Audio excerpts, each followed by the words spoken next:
Pues bueno, me llamo Alex Baltà, estoy ahora mismo estudiante de tercer grado de periodismo y bueno, me defino como feminista, bueno, soy miembro del colectivo LGTB y si bien no me definiría tampoco como activista, sí que realizo algunas actividades como por ejemplo dar charlas sobre este tema, sobre el tema LGBT a estudiantes de instituto. Futura activista, pues no lo sé, tampoco... No lo sé. Sí que es verdad que hablo un poco de este tema en redes, pero tampoco al punto de dedicarme a esto de manera realmente profesional, tampoco diría... ¿Has visto Veneno? No he visto Veneno, sí, personalmente me van tipos de series más... que no me hagan pensar, no me hagan sufrir tanto, más de entretenimiento supongo, y por lo que tengo entendido, Veneno tiene escenas muy... Si bien hace un buen trabajo, tiene escenas muy duras y explica la realidad muy complicada de una persona del colectivo trans, entonces no es mi tipo de contenido.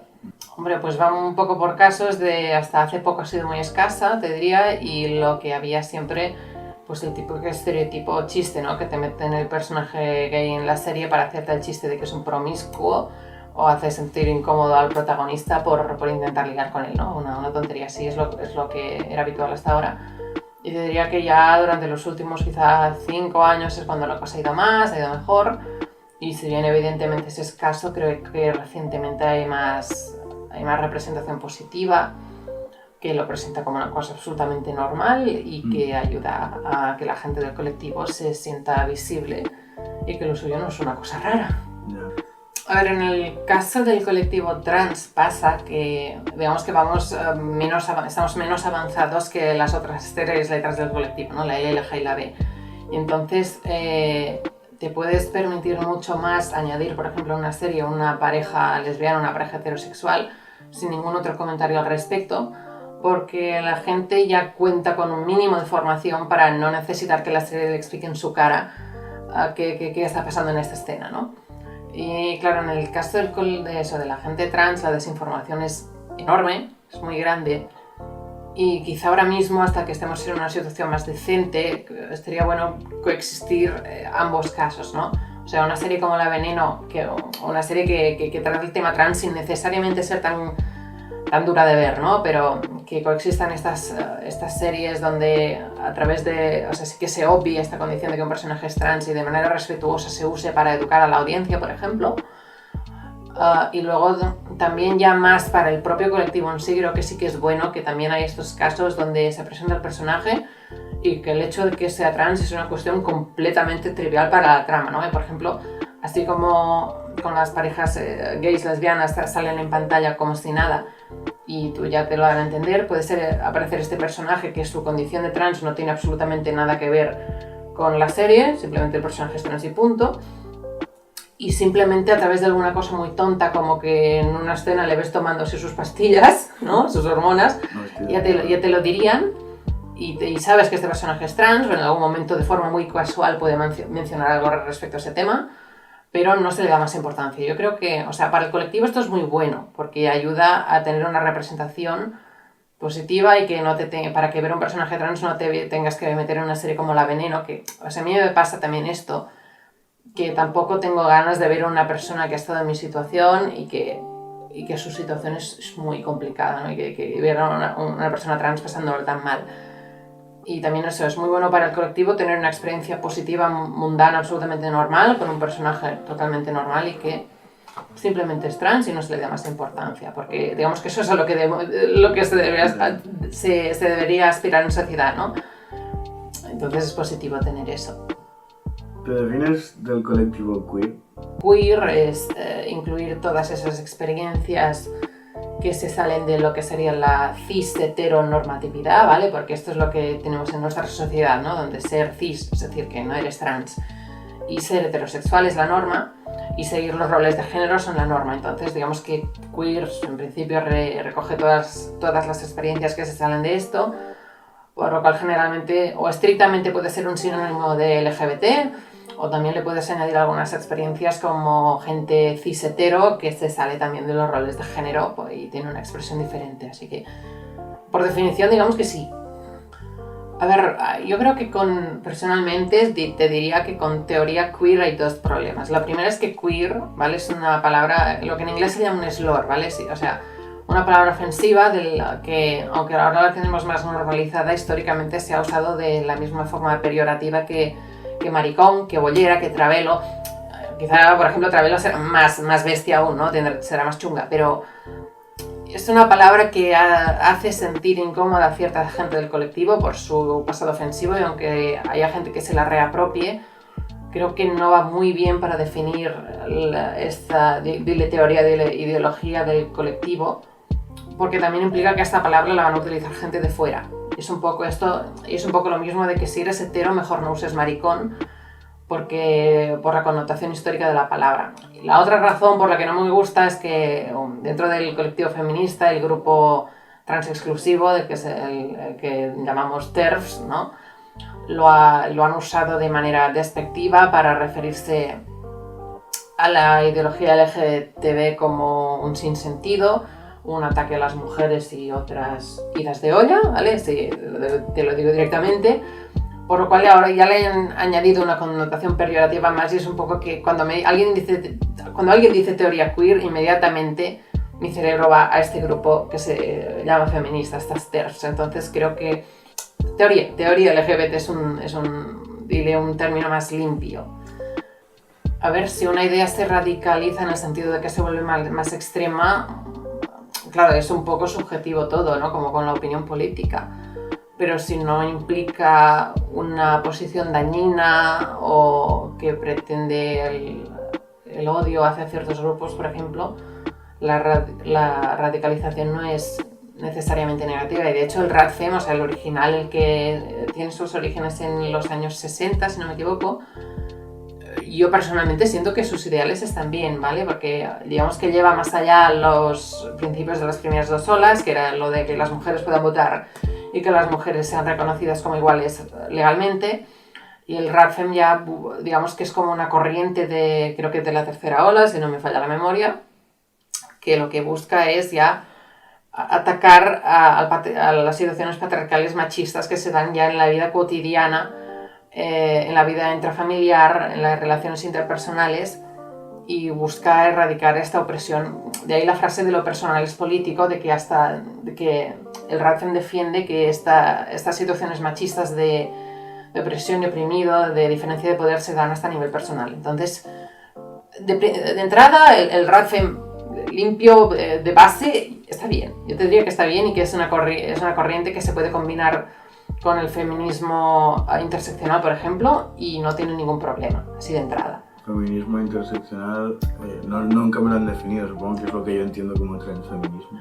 Digamos que el transfeminismo estaría incluido dentro del feminismo interseccional. Digamos que lo que hace el interseccionalismo dentro del feminismo es reconocer que la opresión patriarcal machista se combina con las diferentes, se mezcla con las otras opresiones existentes en sociedad, y por lo cual reconoce que dentro de la lucha feminista no podemos tratar igual el caso de una mujer negra pobre, por ejemplo, y lesbiana, ¿vale? Añadimos un término más, que el de una mujer heterosexual blanca rica, ¿vale? El feminismo interseccional es lo que se hace, es reconocer que el machismo no es como una categoría aparte, y yo qué sé, la homofobia es otra que va separada, sino que reconoce que se mezclan de maneras específicas y que por lo tanto cada caso es distinto.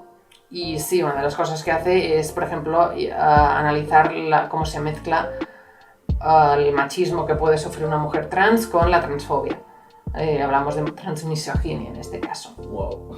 Sí. Vaya fusión de términos. Sí, feminista sí, con el término RADFEM es como que tengo un poco de conflicto interno, porque como te decía, a mí los ideales originales que encontramos en esta corriente en los años 60, 70, yo creo que es buena. Sinceramente creo que hace un análisis del género y del patriarcado que es muy bueno, por lo cual, o sea, cuando hago un análisis interno de mis ideas, la conclusión sería, pues sí, supongo que soy RADFEM quizá interseccional, diría, pero esencialmente me gustan ciertas ideas del RADFEM. Lo que me pasa es que este término ahora mismo se asocia tanto con el movimiento TERF, que es como un poco que el término se ha mancillado, y ya hasta es un peligro que decir que eres RADFEM por las redes, porque automáticamente te van a leer como que eres una persona transexcluyente. Es una verdadera pena. pero acaba siendo así. Deriva, a ver, la deriva yo creo que ya la vamos arrastrando desde quizá hace 30 años o 40, no lo sé, la verdad, una barbaridad. La cosa es que sí que este movimiento TERF se ha vuelto más visible durante la última década, quizá porque ha coincidido con el auge de la defensa de los derechos trans. A partir del momento en que la sociedad muy poco a poco, pero empieza a aceptar la condición trans, este grupo se encuentra con que tiene que hacer ruido, ¿no? Entonces la diferencia que te diría entre el RADFEM y el movimiento TERF es que uno no excluye a ninguna mujer, ¿vale? El movimiento RADFEM por definición no excluye a ningún grupo de mujeres, ni siquiera a las mujeres trans, y se puede hacer perfectamente un análisis RADFEM que sea transinclusivo. Y en cambio las TERFs lo que hacen es evidentemente excluyen a parte de las mujeres, excluyen a las mujeres trans y se centran mucho en la experiencia de la mujer occidental blanca, ignorando otras realidades o apropiándose de ellas cuando conviene. Entonces, digamos que desde las corrientes transinclusivas diríamos que el movimiento TERF no es feminismo por no incluir a todas las mujeres en su lucha. Yo te diría que hay un poco de todo en esto. O sea, así como dices que el racismo, hay gente que activamente es mala y hay gente que por falta de formación quizá es racista por ignorancia, ¿no? Porque quizá podríamos decir un poco esto, que evidentemente ambos casos están mal, pero hay una diferencia entre la persona que no sabe y la persona que sí sabe y decide actuar mal de todas formas. Entonces, con el movimiento TERF lo que yo te diría es que es el movimiento, la ideología que se defiende es inherentemente mala, es dañina y persigue a un grupo vulnerable, ¿vale? Esto es así. Y por lo tanto, digamos que la gente que puedes tener como mayor referencia de este movimiento, sí, sería mala, es consciente de lo que hace, es consciente de que existen otras corrientes que no van en contra de nadie y aún así deciden seguir esta rama feminista, te lo pongo entre comillas, a pesar de haber conocido el análisis del lado opuesto. Sí que hay, evidentemente, sobre todo en el caso de las más jóvenes, o sea, por ejemplo, te puedo poner un ejemplo pasa sobre todo en el caso de Latinoamérica, te diría, que hay en países que hay un machismo muy, muy bestia y que no se puede ni comparar con la situación española de que es en España, de lo malo que es. Y entonces, digamos que, claro, desde estos países, por ejemplo, puede surgir una versión mayor hacia los hombres, y que este corriente TERF les termine captando porque digamos que es como que el que se muestra más radical, ¿no? Entonces te diría que, claro, eso, una niña de 13 años de Argentina que se hace TERF, pues te diría que es por ignorancia, sobre todo gente joven que no tiene suficiente formación y ha tenido la mala suerte de que lo primero que ha visto es esta corriente transfoba. En el caso de una mujer de 30 años de aquí, hombre, ya te diré que yo creo que hay cierto punto donde sí, donde has tenido suficiente oportunidad de aprender, ya has visto las otras posturas, y si sigues defendiendo esta, yo creo que sí que es por maldad y no tiene más análisis. A ver, digamos que la lucha feminista se basa en la lucha contra el patriarcado, ¿no? Que es lo que entendemos como el sistema social, donde se da un privilegio a un grupo, esencialmente hombres, sobre otro, que es esencialmente mujeres, y hay esta opresión. Entonces, a la hora de entender quién es sujeto del feminismo, quién forma parte de este movimiento, es tan sencillo como decir: ¿tú te beneficias del patriarcado o lo ejerces, o eres una de las personas que se ve perjudicada por él? Entonces, así evidentemente un hombre, sea machista o no, indirectamente se beneficiará de las condiciones del patriarcado por la simple condición de ser hombre. Por lo tanto, aunque evidentemente tenga unos ideales feministas, tampoco diríamos que no se puede incorporar directamente en la lucha. Y en el caso de mujeres, sean cis, sean trans, se ven obligadas a ejercer la categoría social de mujer, ¿vale? Ejercen este género, y a partir de aquí se las oprime por ello, y entonces serían las sujetas políticas del feminismo. Ser un hombre cis, hetero y afeminado, por ejemplo, da derecho a ser una voz del feminismo. Yo te diría que no, porque, a ver, evidentemente un hombre cis afeminado, por ejemplo, tendrá ciertos problemas porque, bueno, él se supone que está en esta categoría social en el género de hombre, y por lo tanto se espera de él que siga ciertas conductas y ciertos roles de género. Entonces, evidentemente, recibirá cierto, dígale, castigo, cierta discriminación social por el hecho de que no se ajusta del todo a estos estándares.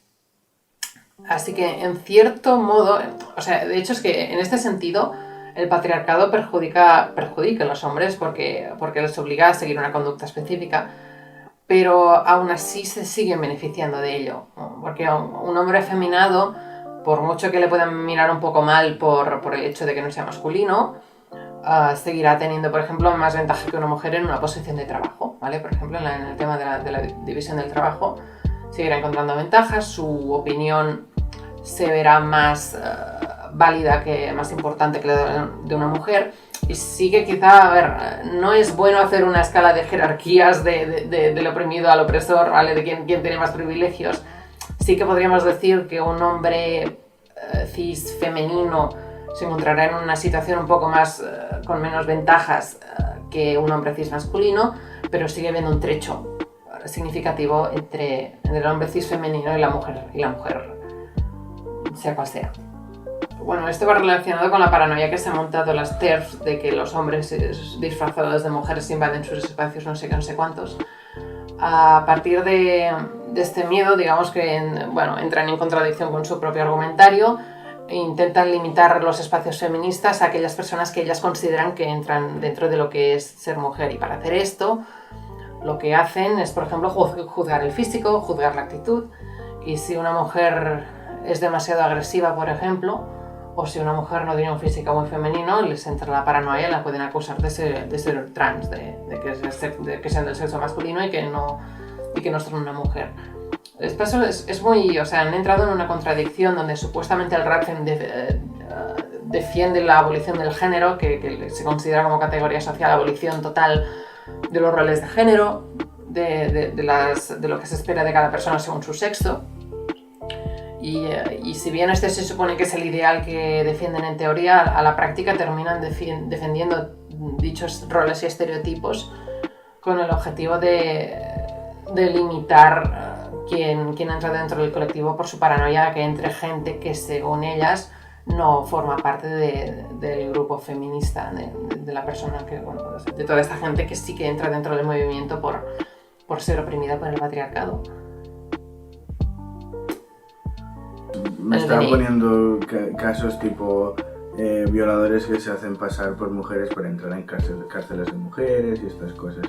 ¿Qué tendrías tú que decir a esto? A mí me parece ridículo, aparte de por mi propia experiencia de buscarlo y no encontré absolutamente nada. Y que después es la que me dijo esto, o sea, utiliza el argumento de las denuncias falsas son muy poca cosa.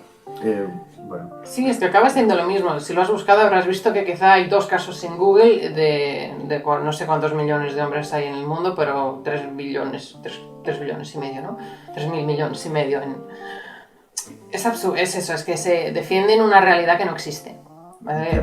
Para defender por ejemplo, su argumentario en contra de la ley trans, se basan en una realidad que no es real y, por ejemplo, te explican estos casos de hombres que supuestamente se hacen pasar por mujeres, no sé cuántos.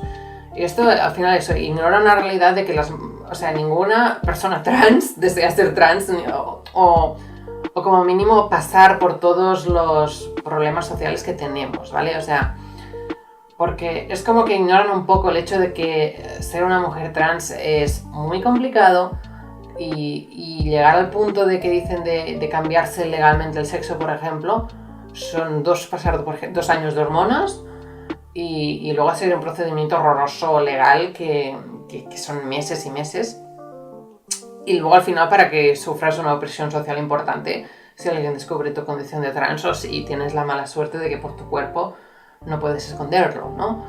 Es como que, o sea, no es realista. Ningún hombre se va a hacer pasar por una mujer trans, porque ser una mujer trans implica una cantidad de desventajas tan abismal que nadie querría pasar por eso solo para supuestamente pues entrar al baño de las mujeres y cometer acoso. Es absurdo, y como has dicho, como si lo has buscado no hay casos o hay como si eso un caso que utilizan una vez tras otra.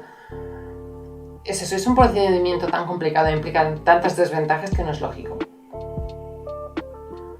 Y yo te diría que, a ver, porque Irene Montero es de Podemos y al final lo que se hace un poco más que criticar a la persona es que hizo el partido. El colectivo LGTB con Podemos no es que esté tampoco descontento, o sea, porque Podemos parte de una ideología que consideramos, en general, se considera desde el colectivo que es buena, ¿vale? Tienen unos ideales buenos, sobre todo en el aspecto trans, porque los otros partidos, incluido el PSOE, pues en este tema peché, ¿vale? Referente al PSOE salió un argumentario interno hace poco que daba un poco de miedo. Y quizá la crítica que puede haber más hacia Irene Montero o cualquier otro miembro del partido es que si bien que se defienden unos ideales que están bien, no se actúa. Es decir, no sentimos, por ejemplo, que Irene Montero desde su posición esté presionando mucho al PSOE para temas como la modificación de la ley trans, ¿vale? Quizá las críticas serían más en este sentido, de que sentimos que pese a que nos apoyan, no lo materializan en acción. Pues como te decía, en el sentido de que ahora mismo hay una ley trans del 2007, que como te digo es bastante ¿vale? Para cambiarte el sexo en el DNI, que ya me dirás tú para qué necesitamos una categoría de sexo en el DNI, ¿no? Holanda lo ha eliminado. Sí, y Alemania creo que se lo va a cargar en el 2025. O sea, tenemos ahora mismo una ley que es un asco, que te obliga a estar 2 años en hormonas para cambiarte el sexo y antes de que te las receten tienes que tener buena suerte a veces yendo a un psiquiatra, el cual te lo puede, según el psiquiatra, te lo puede poner verdaderamente complicado para acceder a hormonas si el psiquiatra no se cree que eres trans, ¿vale? Porque también estos médicos parten de una experiencia muy rígida, de una inconformidad gigantesca con tu cuerpo y no siempre tiene por qué ser así, ¿no? Y claro, pasa que esta ley se tiene que modificar, ¿vale? Se tiene que modificar de una vez, deberían eliminar estos 2 años de hormonas y posterior diagnóstico por parte de un profesional de disforia de género para poder cambiarte el sexo. Y pues no han hecho nada de momento y está bastante paralizada la cosa. Entiendo que ahora mismo estamos con una pandemia, pero antes de esto tampoco la cosa tampoco avanzaba mucho. Y sí que se siente un poco que puede ser porque dentro del PSOE están habiendo cada vez más unas corrientes que no tienen interés en modificar esta ley. Aunque evidentemente no la van a cambiar a peor, porque eso su socio de gobierno no se lo permitiría y la sociedad en conjunto puede haber un poco de revuelo. Pero eso, cuestión peché porque no hacen nada malo, pero tampoco hacen nada bueno. Pues como te decía, lo primero sería modificar esta puñetera ley. Ya se hizo una enmienda que, está suficientemente bien, donde te puedes cambiar el nombre a uno que se asociaría al otro sexo, te lo puedes cambiar sin necesitar antes ese diagnóstico. Esto creo que es desde finales de 2018, creo, y esto es un pequeño avance. El siguiente avance sería, pues por ejemplo, que este cambio de sexo no requiera 2 años de hormonas, por ejemplo, porque esto, a ver, sinceramente lo que te están diciendo es que o te vuelves estéril o no te cambiamos el sexo en el DNI, porque 2 años de hormonas implica que ya no vas a tener capacidad reproductiva. Entonces se pide, y no todas las personas trans quieren hormonas. Entonces, que se elimine este requisito. Otro paso ya maravilloso sería eliminar el sexo del DNI porque no hace falta para nada. Que se apliquen más leyes contra la discriminación para evitar la transfobia en espacios institucionales de trabajo educativos, porque creo que no todas las comunidades autónomas tienen un código legal, un código penal demasiado fantástico, cosas así. Y evidentemente ya se pueden hacer alguna campaña educativa o lo que sea para evitar que salga la transfobia en la sociedad en primer lugar, pues ya también estaría bien. Hombre, pues te diría que son un grupo de odio que simpatiza con fascistas que respecto al tema LGTB piensan iguales que ellas, que no son feministas y que realmente no hacen ninguna labor por las mujeres, sino que solo se dedican a acosar a personas por las redes. Hasta el punto de llegar, he leído alguna que ha llegado a sugerir para las personas trans, no sé, electroterapia, en plan de terapia de shock, a ver si se les pasa, cosas así. No sé, les diría que es una lacra para el feminismo, para la sociedad, que no aportan nada y que al final lo que hacen es reforzar estereotipos machistas y van en contra de todo lo que supuestamente defienden, son una panda de hipócritas. Sí. Sí, supongo que es eso, que es como que supuestamente no van a malas, pero al final el daño que hacen es el mismo y sinceramente por donde me muevo me encuentro antes más a la persona feminista supuestamente de izquierdas que es trans excluyente y transfoba, me la encuentro mucho más antes que el facha de turno que me dice que he nacido hombre y moriré hombre.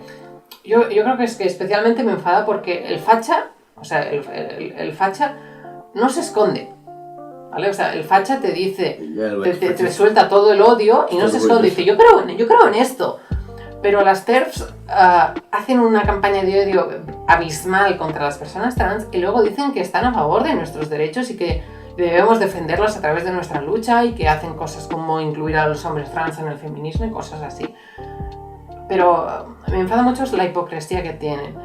Y a ver, sinceramente, quizá tampoco son un grupo con tanto peso político, con tanta capacidad para hacer daño, pero van a más. Yo te diría que van a más. En países como el Reino Unido tienes estos grupos dentro del Parlamento, ¿vale? Oh. Sí. Y a ver, aquí aunque no se hayan expresado de forma explícita dentro de, por ejemplo, el Congreso o el Senado, te digo que han tenido problemas, por ejemplo, dentro del PSOE o dentro de Izquierda Unida por el choque que hay con estas personas. Una frase dedicada a Abascal. Que se muera. A Pedro Sánchez. Que si es de izquierdas que actúe como tal. Irene Montero.